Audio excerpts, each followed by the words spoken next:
le projet fondateur du Reactus Beta, c'est de faire un bioréacteur qui permettrait de cultiver des cellules animales avec une portée qui serait plus, on va dire, biomédicale. Donc, l'idée, ça serait de produire une protéine d'intérêt de façon spécifique avec justement des cellules animales qui seraient spécifiques.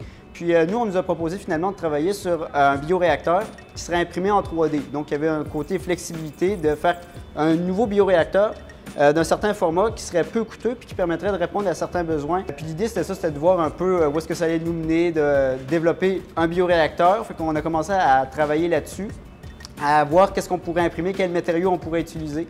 Puis là, après, ben, c'est là qu'on s'est mis le bras dans le tordeur puis que l'histoire est partie finalement.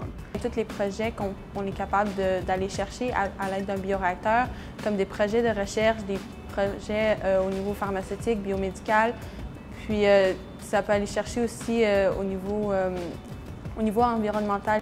On veut que ce soit le moins cher possible pour essayer de compétitionner ce qui se fait déjà sur le marché, dans la mesure où souvent, ce n'est pas des bioréacteurs qui sont utilisés, c'est des petites fioles jetables. Fait que nous, on essaie d'arriver avec un produit qui est réutilisable.